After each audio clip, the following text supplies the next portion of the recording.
Okay, ladies, welcome to this episode of the She is Extraordinary podcast. I'm here with Audrey Ostoyic, and she is the founder of Livinlyfe Marketing. She's going to talk to us today about a topic that I know I'm guilty of not paying enough attention to, and that is SEO, search engine optimization. So let's say hey to Audrey.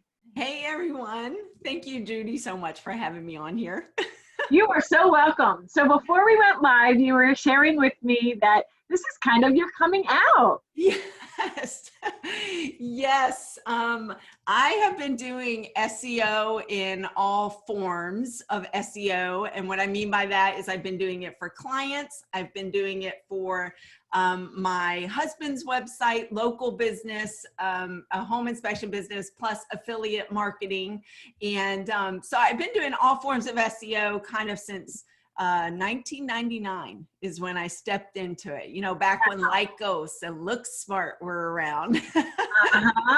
And so I've been doing it since then, but I've been behind the scenes doing it. I don't really I'm not sharing it with others. It's like I get clients just from word of mouth. I haven't really had to advertise or market or anything. And so there was a time that I took time off from SEO and went to college and got my Bachelor of Science degree in internet marketing. And so when I came back, I started doing more SEO for local businesses, more so also kind of for my affiliate websites. And so it's been like in the last 2 years, I've joined a couple of group coaching, business coaching and everything. And within those groups, when they found out, you know, SEO, you do SEO. And I'm like, yeah, I do. So I started teaching them how to do it. And I got more and more people asking me, do you have a course? Will you teach me, one-on-one? And it's something that I've kind of shied away from because SEO is ever changing. There's not there is stuff that you put the basics of SEO, but then of course Google wants to come in and change their algorithm, every so many feel like days that you got to go back in there. And so it was just kind of scary for me. It was really scary saying, okay, I'll teach it, but gosh, what happens if something changes and their rankings tank? And now we have to figure out what was it that tanked the rankings. And so I just stood on the sidelines and kept doing it for myself, for my clients. And it's been in the last 2-3 months that God is saying, no more. I need you out in front. And I need you to teach these other Christian entrepreneurs, small business owners, how to rank their websites.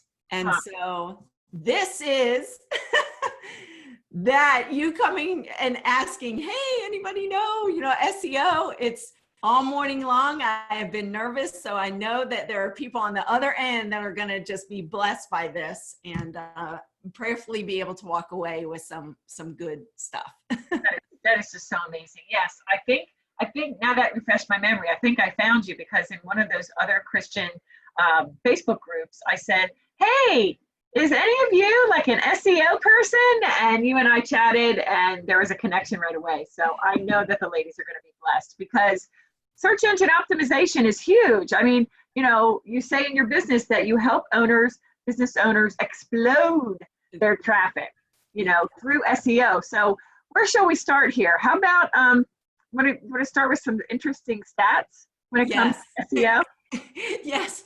When it's funny because in my stat class, oh gosh, I'm not a math, I'm like that math side. No, I'm right brain. So I don't even know how in the world, I'm like, how am I even in search engine optimization? But the thing that is crazy is that, 93% of all experience online starts with a search engine.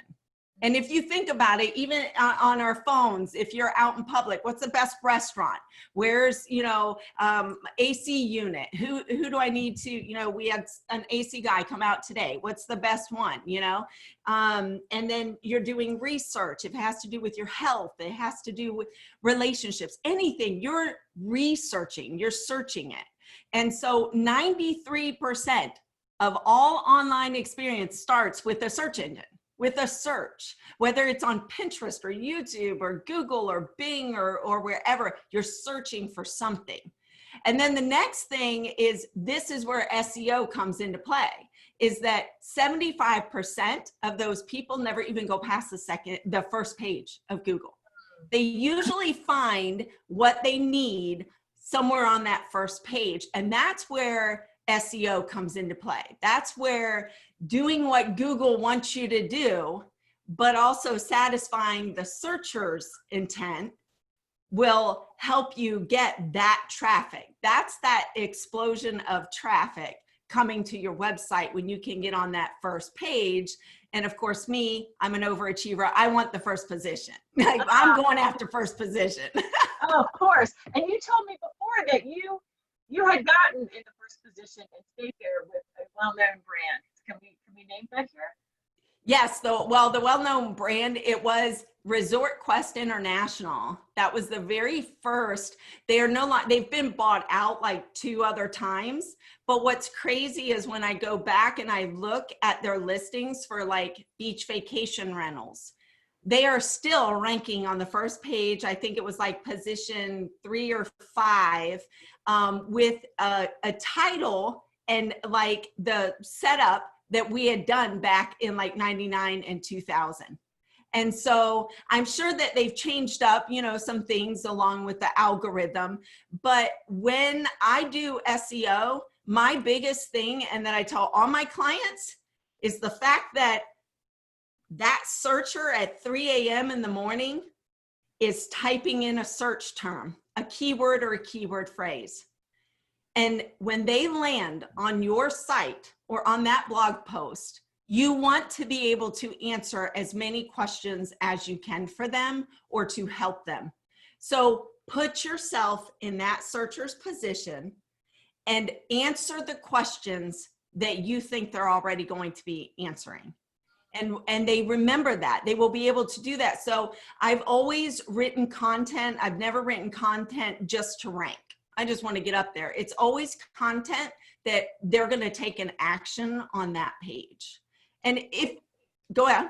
I think sometimes we overthink that, because one of the things that my clients often say is, okay, what should I write about in my blog post, and or even social media content? And I'm like, I think you sometimes just have to come down, like dumb it down almost, and say, what are your clients always asking about, whether it's a product or a service? What are their issues? What are their problems? And really focus on that. And to your point, then you'll be hitting on their very questions and kind of framing your blog post or whatever the copy is exactly to answer that question. Yes, absolutely. And if you think about it, Google is in the business to make money, right? So their whole thing is they are looking for blog posts that is answering the question, that is helping that searcher. Because Lord knows, if you go in and if I'm looking for an air conditioning repair guy, and on their first page, and I'm getting pest control people, that's not going to work. So Google's job is to bring that searcher the best page on Google that it can. And the other statistic is, and this was crazy because I was looking it up just out of curiosity, 4 million blog posts come out every single day. Every day a blog post comes out on Google. 4 million. That's 4 million a day. So and I love what you said about, you find their pain point. What is it that they're asking? And you can find that just within your clients, what they're always asking. Like I tell my husband, I'm like, in his home inspection business, honey, is there something that you're always getting asked over and over and over again? I make those into blog posts, but I do keyword research. And the keyword research, though, is key, because you could be targeting a keyword phrase that nobody's actually typing in. They're typing it in a different way. And that can mean the difference between you getting a ton of traffic and no traffic. And I think that's where we kind of anticipate that issue before it even arises. But all right, real quick, before we get into your example, and I love your example, Yes. the journey of the searcher searching for something, but we'll get to that in just a moment. So what do you mean by internet, or rather intent-based marketing versus interruption-based marketing? What is that? Okay. So it's just what it says. Intent marketing is when you go online and you type in something, you have an intention. What is that intent? Are you researching? Are you, well, we're all really researching, right? But what stage of the kind of research are you in, you know? And so doing the SEO that I've done over the years and with the affiliate marketing, it's been like this intent, if somebody actually types in what it is that they're looking for, and when your page comes up, you are giving them what they're looking for.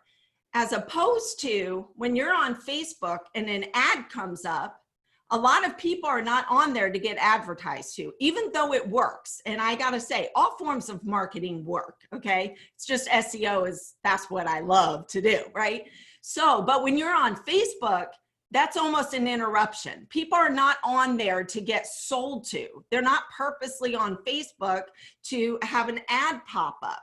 They're not on there purposely looking at, you know, with the intention to buy something.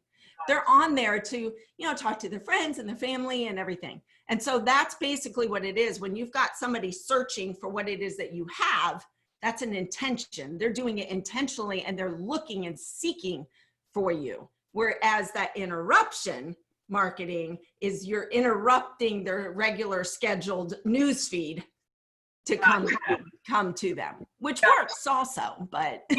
Yeah, I gotcha. Okay, so I love the way you prepared this. So we're pretending that we are searching for a pressure cooker. Right. So, and this will walk us through the whole concept of SEO, right? Okay. So right.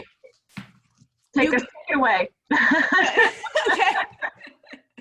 So, and I just use this because this is what I did when I was looking. So it was a couple of years ago, and I have the questions here also. So what I did was when my sister had bought my niece a pressure cooker, and I'm like, okay, first of all, a pressure cooker to me was something that my mom and my grandmother used to can. I had no idea that you could do anything other in this pressure cooker. So first thing that I did was I searched up pressure cooker. Well, in the realm of SEO, when you type in that, you know, keyword phrase, you'll also see Google is wonderful and gives you the intention, the intent of what that searcher is looking for. And we'll give you examples of more questions that are asked around that topic. Okay, so when I did that, pressure cooker. You've got which brand of a pressure cooker is best? Are pressure cookers any good? You know, what is the best pressure slow cooker? So after looking at those questions, Google is telling you right there, this is also what people are looking for and searching for. You can also be writing content around each one of these questions. Okay, so then at that point I realized, okay, well, there's an Instant Pot. This Instant Pot kind of keeps coming up in this, search. So me as a searcher, I'm like, what's this Instant Pot? So I'm going to go in and just type in Instant Pot. What is this? So when I did that, then it comes back, what does an Instant Pot do? What are the best things to cook in an Instant Pot? So it's once again giving me the intent of what that searcher is looking for. This is what they want to know. So if you write a blog post about Instant Pot, you would make sure that you would answer these questions. Okay, so is an Instant Pot worth it? What's the difference between a pressure cooker and an Instant Pot? So there's somebody that was like me that is like, what's the difference between it? There's no difference. They're both the same. Right? Okay. So do you want me to go on? Yeah, I mean, we can either go on or we can go back a second. So can we do one more example? Yes. Can we do an example of, I have a bunch of life coaches in the group. Mm-hmm. So they're life coaches. So maybe they're answering the question, what is my life's purpose? Maybe that's what they do. Right. So for them to maybe get ideas on what to write about on blogs, they might type in, how do I discover my life's purpose? Right. Would that make sense? Or they would type in, yeah, just how do I know what my life purpose is? And here's what Google's going to do is it's going to give you that search bar, and that not instant search, but it comes back with other ideas. Right. You look at those other ideas and Google is telling you, oh, okay, well, these are other key phrases that people have typed in also. And so now you're digging inside of the mind of the searcher. And I think that's what I love most. I can get stuck on research for days if I could. And so could everybody else. But you can see what other questions they're asking. But then when you hit that enter, and then you start looking at the questions that are other questions that are in line with, you know, how can I tell, or how can I get out of depression? You know, I feel like I'm not worth anything. How do I, you know, get my life back? How do I be happy again? So all of those questions would go in line with, how do I find my life's purpose? But then you can also scroll down to the very bottom of Google, and it says people also searched on this. And then it also gives you a rabbit hole that you could go down and get so many wonderful ideas of what people are struggling with. And you can write about that. Gotcha. Okay, that sounds really easy. Like, I can do that. And ladies listening, that's easy, right? So we're easy so far. Okay. So now we've done some research. We first know what our clients' problems are, or what solution, you know, our product provides. And now we have some ideas on topics to write blog posts on, or something else with web content. All right, so now what? Okay, well, let's just continue with the life coach though, because that, I think that will be, you know, better than, we could go back to the Instant Pot, but as a life coach, okay? So you've just ranked your page, and you've talked about purpose. You've maybe, you know, shared your story, and then you talk about life coach, okay? Well, up 3 years ago, I didn't know what a life coach was. I had no idea what a life coach is. So in your content, you can say, as a life coach, I have helped women, you know, go from not knowing their name basically, and not just, you know, whatever you have done. And that triggers, okay, what's a life coach? I don't know what a life coach is. And so what you would do is you would have a link from as a life coach, and you would have another page that would kind of be that landing page, that what we call in the SEO world is money page.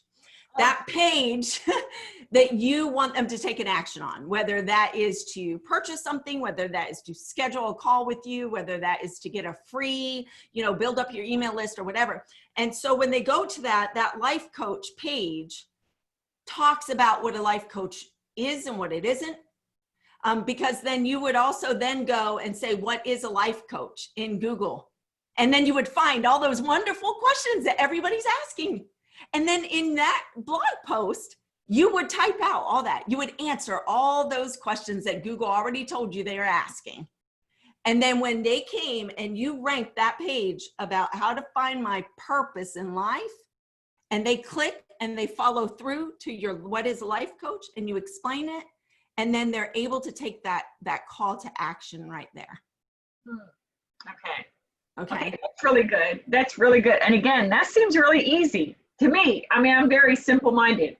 So, but then isn't there something on the back end of our sites that we have to do to really be found by Google? Yes, that's the optimization. Oh, okay. So I will tell you some of the things that I see almost every single time that I take on a client is one, there's over 200 ranking factors that Google has. Okay.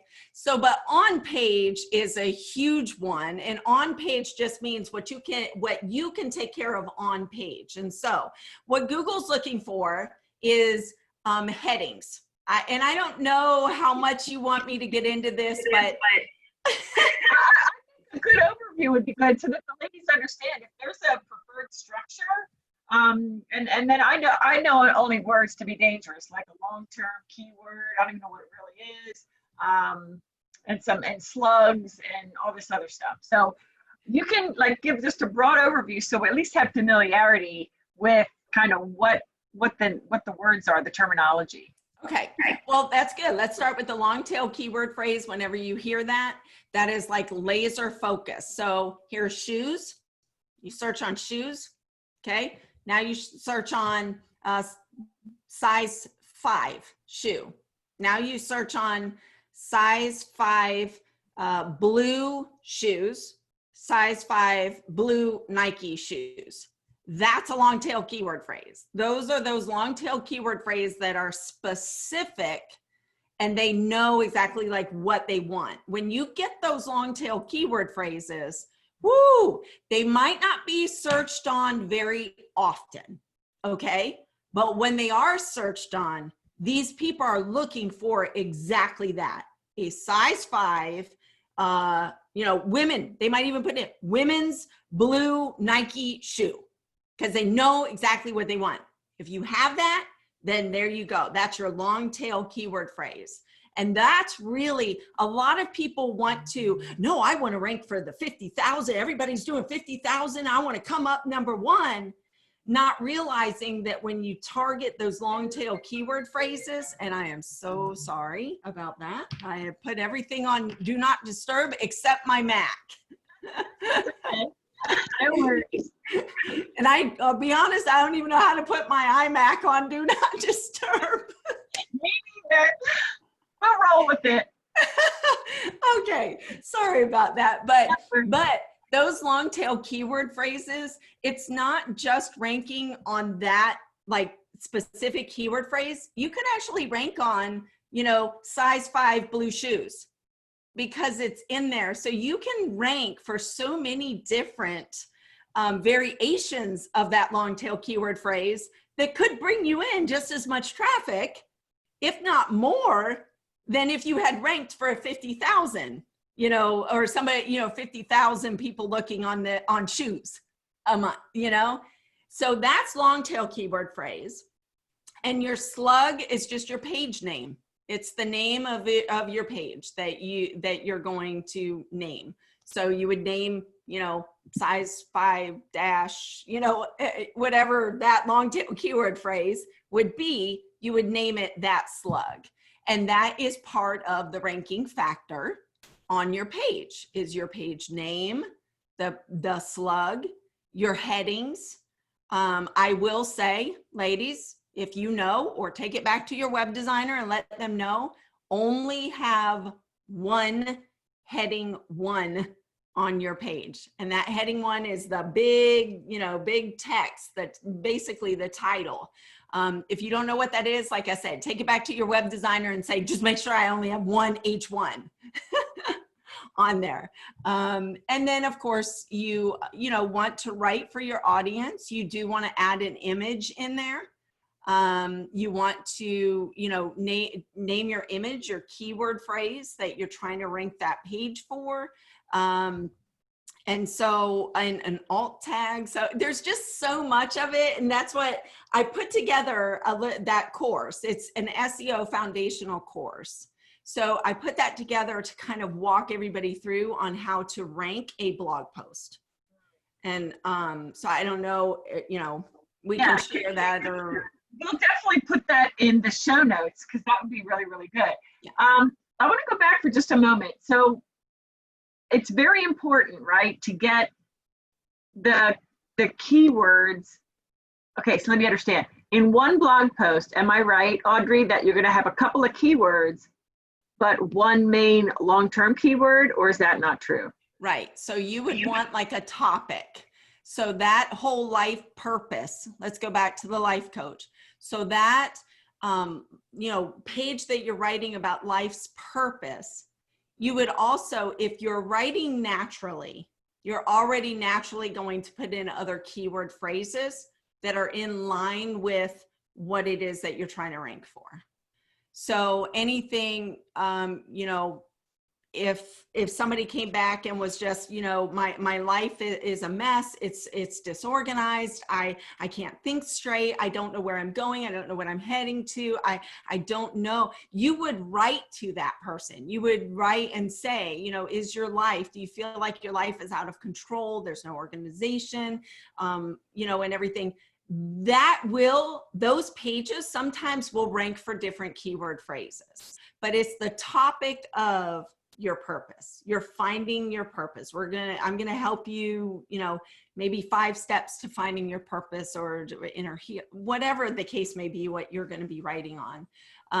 But when you write for the person on the other end, you're naturally already inserting keyword phrases that Google will know is related to the topic that you're writing about.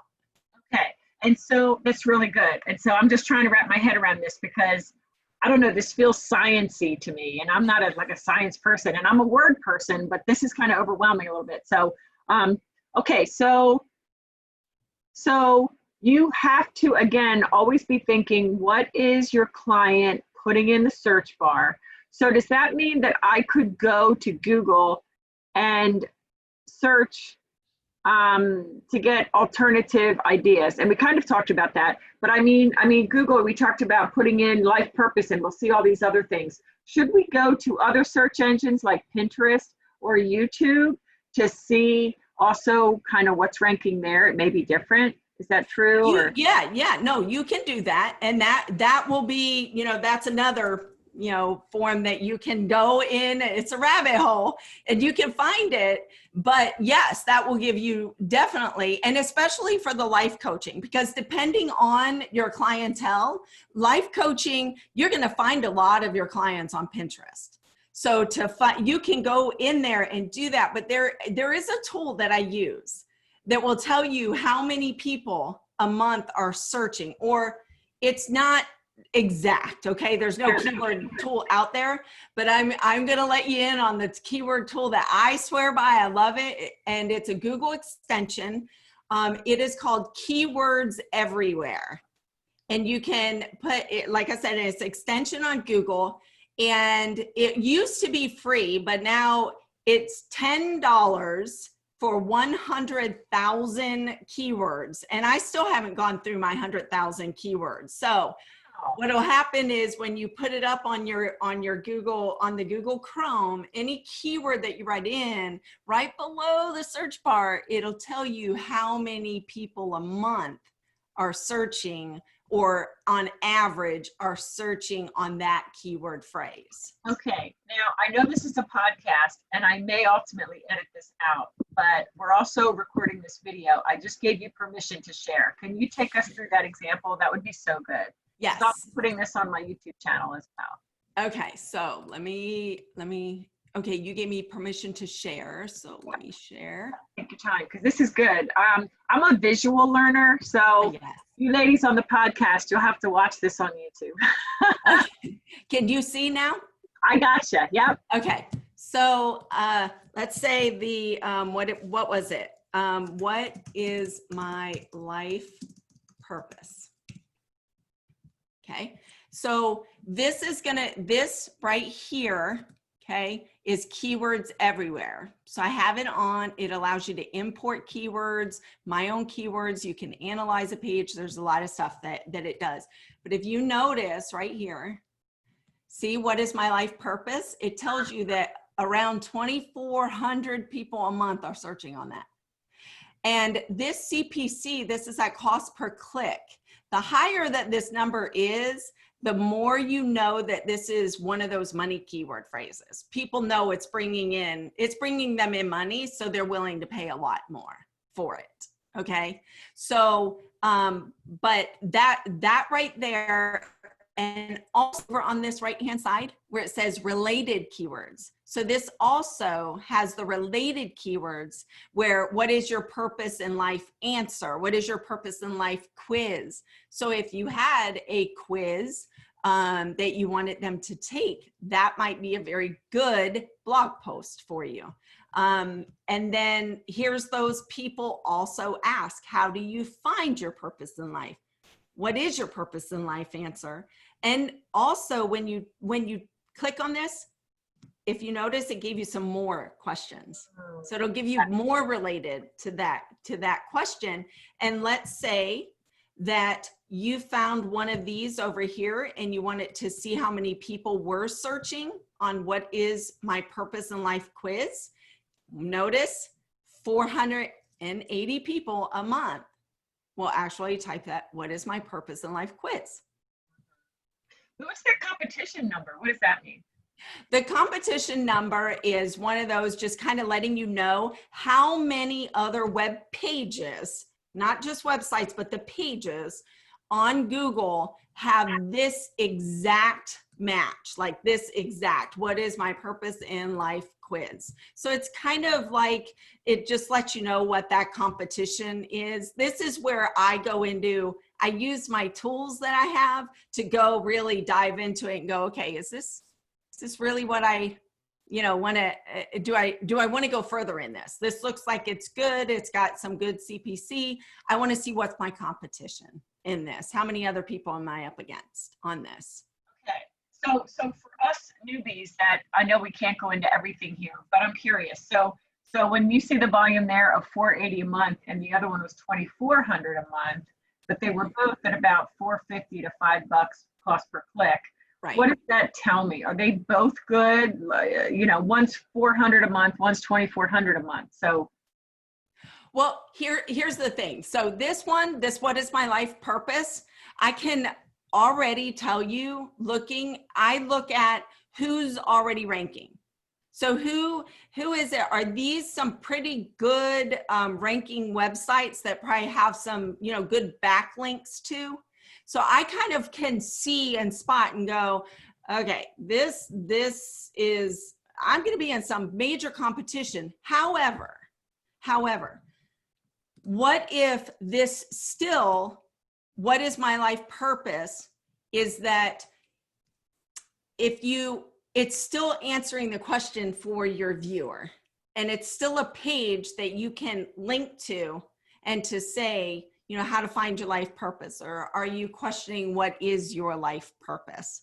So it's kind of, and this goes, I guess this is where it goes, you dive deep into the SEO and understanding supporting pages, and that goes off into a whole nother thing. But just for simplicity is looking at who would you be kind of in competition, you'd be in competition with Jack Canfield. These are pretty big people up here. They probably have a lot of backlinks. So I would look for that long tail keyword phrase.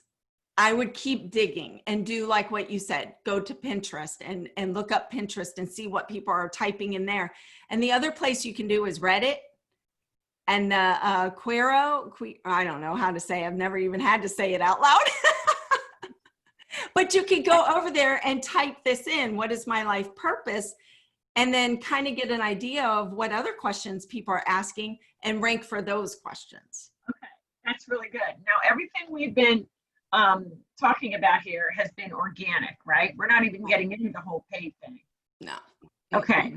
And so one thing you were just talking about when we were looking at these competitors' sites, and I thought you mentioned something about back pages or something, and that made me think, are you talking about if I have a blog post and just at the end I want to say, if you're struggling with your life purpose, you may want to refer to these resources. Is that right? Kind of- Yes, that would be a backlink, and that means that Google comes in and it'll spider your page. It gets down to that link and it'll say, oh, wow, okay, so she wants us to go and follow this link over to this page.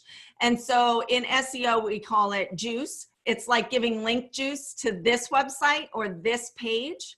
And so, yes, that's that's a ranking factor in SEO, is how many other web pages or websites link to your blog post. So that plays a part in ranking as well. Okay, so that wouldn't help me to talk about Jack Canfield. It would help me a lot, though, if Jack Canfield quoted me. Yes. Gotcha. Yeah. Okay. Yep. Mm-hmm. Okay. That's good on the screen share. We don't have to do that anymore, but that's interesting. Okay. Yes. Wow. That's a lot of good stuff to think about. What about, one thing also I've learned, Audrey, is the not being clever. Like it's better to speak simply instead of trying to be clever and cutesy, because then we're gonna miss the target. Is that true? Absolutely. Absolutely. Because Google is looking for, can I stop sharing? Oh, sure. Yeah. We're good. Okay. Yep. Yeah, Google is looking for that terminology and everything. And if you're using terminology that okay, I've never heard this terminology before, you know? So that cutesy and everything. Do you have an example of that? Do you? Well, it's funny. I was talking to a woman yesterday. She's not a client, but we were on a breakthrough call, and she was telling me about the name of her product and what she's doing. Talk about niching down. She is working with parents about giving their kids the sex talk, which is awesome, and how she starts it much earlier than 13.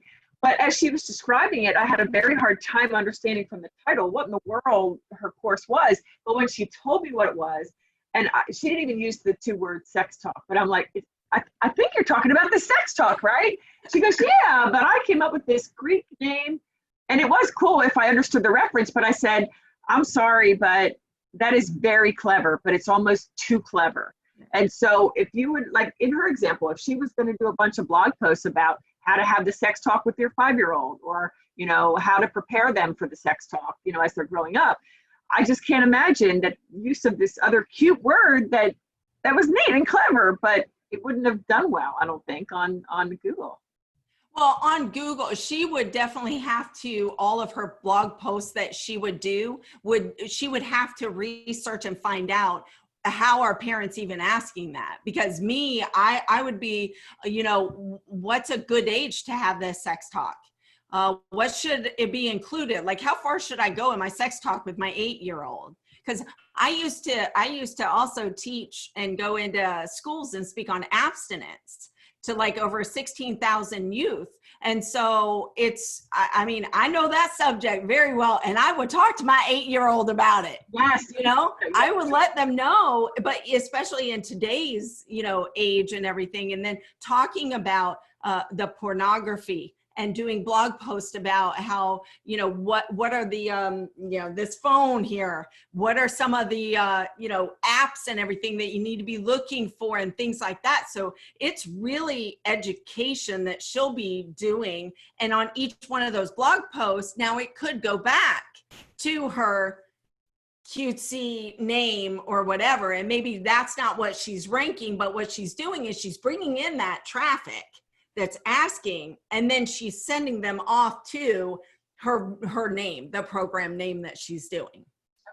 So she's not really ranking. And that's where I think with the branding and stuff, you know, that when the more people that know about it and talk about that program and everything, but her whole thing is ranking those blog posts and then sending them to her program. And she's got a ton of content out there that she can write. Yeah, I know. I thought it was amazing. Yes.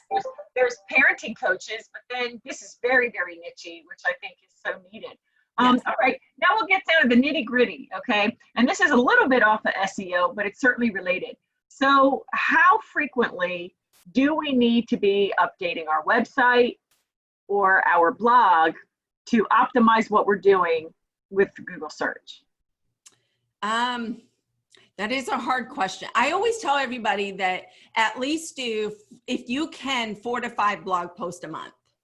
Like that's kind of when I start out with a client, we're doing like 15 to 20 blog posts just to kind of get, you know, some blog posts and get content, depending where they're at. A lot of times they already have blogs, and I go back in and I'll optimize it and I'll massage it and then send it back to Google. So I would say if you can, at least 4 blog posts a month, because it's content. And that's the thing, it's, you don't have to write content either. You can hire content writers out that will speak your voice. You can find those content writers and you know, help them know your voice. And I do that. I do hire out content writers for a lot of my clients. Okay. So, so I don't want anybody out, what? 4 blog posts a month. I can barely get one out of a year, you know? And that's only once a week. So it's like, okay, if you break it down, and it doesn't have to be super long either. No. Right, Audrey? No, it does not have to be super long. However, there are keyword phrases if you are trying to rank for. If you notice that the top, if you want to know if you got to write a lot, is type in that keyword phrase, look at the top 5 pages that come up. And if there's a ton of content, you're going to have to write a ton more. If there's a little bit of content on each one of those, just write a little bit more than them. Okay. This is really good. We're winding down because the hour, I can't even believe what time it is. All right, Oh my I'm going to ask a couple of things. So am I right that if I am doing this SEO thing myself, as long as I've researched my keywords and I have a good long-term keyword, that throughout the blog post, I should try to use that keyword, just a couple of the main keywords a couple of times? Yes. Yes. And you don't want to over optimize.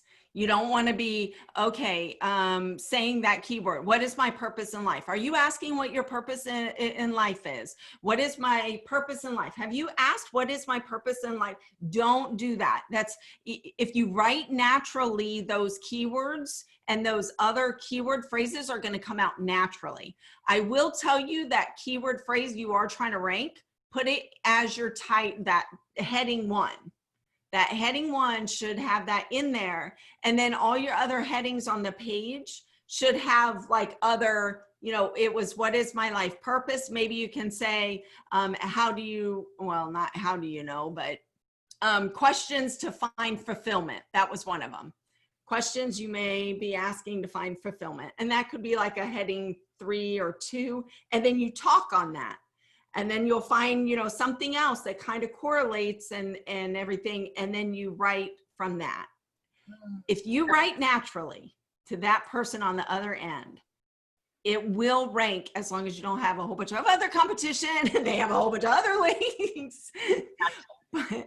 But for the most part, those long tail keyword phrases are, you've got a good chance at ranking those. Okay, awesome. All right, I have one more question, and this is a personal question, but it'll be helpful for the listeners. Okay, so if I want to rank on the phrase Christian business coach for women, how do I do that other than do blog posts that may use that keyword? Then I would do it for your homepage. I would optimize your homepage for that business Christian business coach. Christian business coach for for women. So then I would put that in your title. I would make sure that that is a heading on your homepage, and I would link some blog post to your homepage for that. Some of my blog posts to that. Okay. And interlinking it. Okay, and let me just tell the listeners, I have no idea what Audrey's talking about. This would be what I would tell my web person to do. And I, you know, and this is where I think that we really do, ladies, even if we, like me, even if you, like me, don't have a clue and don't want to learn, you have to learn enough to know whether the person that you've hired, be it through Fiverr or Upwork or wherever, or someone like Audrey, that you need to know enough to be able to know that what they're telling you, that they're doing their job, right? I mean, it's important. And anything to add to that, Audrey? What are your thoughts? That resonates with me so much, because if you have looked into SEO, you know that there is white hat SEO, gray hat SEO, and black hat SEO. Black hat SEO, they will rank you, and they will rank you quick. And the next time Google comes around and does a algorithm update, your website will not be found. You could be penalized by Google. And then you have gray hat.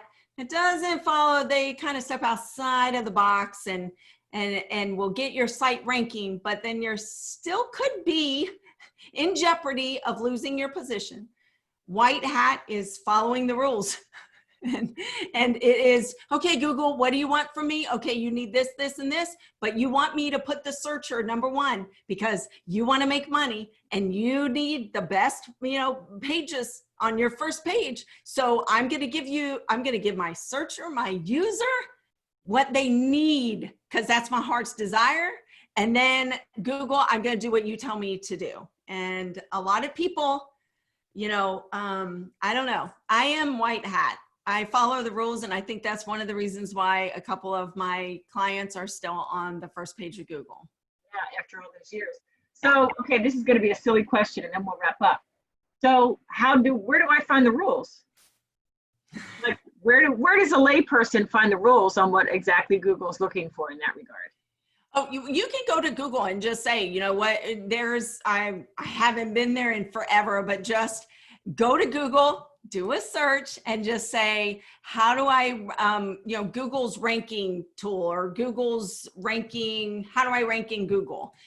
There are many people out there that you can find all sorts of content that's out there. There is, because I'm just starting out, I don't have a lot of content because I'm in the back end doing the work. So, but I will tell you there is a lot of, I followed Neil Patel since he was a teenager. He was in it when I was in it. It's crazy. Like I've watched him, grow up and everything. That's like surfacey. That's like the real basic stuff. You've got him and, Matt, I think it's Diggity. He's a really good one. There's just a lot of them, most of them that do come up on there, are pretty good, but it's really, that was a hard question, Judy, because it's like, if you're not in it and you don't know the black hat, the gray hat, and you haven't been, can I find out for you? Yeah. For me, it's like, I already know. Look, there's certain things that I know I can dip my toe in and try to figure out. This ain't one of them. Right. And so, when you tell me the gray, the black, and the white, all of a sudden I'm like, okay, I know I wouldn't even go near it. I would go to somebody like you who I trust, who knows what they're doing. And that way I don't have to wonder, as opposed to finding somebody whose price is amazing on Fiverr. And long story short, 6 months ago, I thought, I'm going to find a Pinterest manager. Oh my gosh, talk about eyes glazing over, because they have these different packages. And when you dig down deep, you realize that some of these people, what they're doing ain't much more than you could do. So for me, it's a matter of time and money. They're both precious, but my time is way more valuable than my money, because if I save my time, then I'll make more money. And so then I can delegate more. So I just want to throw that out there to the ladies that, if you are interested in SEO, and I know you have many balls in the air, but if you're interested in SEO, then Audrey, how can we find out more about your course and how we can hook up with you online? Okay, I actually did start a free SEO course or a free SEO group to where I have some women that are starting to ask me a lot of questions. So if you come across somebody or something and you're like, Audrey, is this black hat, gray hat? What do I do? Find me at SEO with Audrey. So it would be facebook.com/ I guess it would group or whatever, or just in the search bar, SEO with Audrey. And that is also where I am going to be having my courses. That's where I'm going to be doing a huge, I want to do a group coaching. I'm stepping out in faith and I'm just like, okay, I'm going to teach, and I wanted a small group that's going to go through August, September, and October. And we're just taking your website, and it's going to be, we're going to help one another. And so it's going to be hot seat and all of that, but that's SEOwithaudrey.com. And then on Facebook, I've got that free, that free group that I get the messages, but you guys, this is one thing, I am behind the scenes. I'm working on client sites, I'm working on mine. So it's like, I might not get to it for a couple hours, but I will answer your question. Just know I'm behind the scenes working. Love it, love it. Well, I've got a 2 o'clock, so I got to jump off, but I have a question for you, Audrey. Yes. depending on the feedback that I get from this episode, and I have a feeling I'm going to get lots more questions, would you be willing to maybe come live with me inside my Blessed to Thrive community Facebook group? Yes. That's something that you might be willing to do at some point? Yes, absolutely. Because I think you are going to have a lot of questions. There's so much to it. Well, listen, Audrey, I thank you so much for your time. This has been great. Any last thoughts before we jump off? Just thank you. Thank you for letting me come out, and just share my love for SEO. And I just thank God that he said now's the time, and just, the connection and everything. So just thank you from the bottom of my heart. And that's it. All right, Audrey, thank you. Ladies, let us know your feedback. Give us a rating and a review on this episode, because the more ratings and reviews, the more this podcast gets found. And let me know what content you would like. We are here to serve you. All right, ladies, see you next time. Take good care.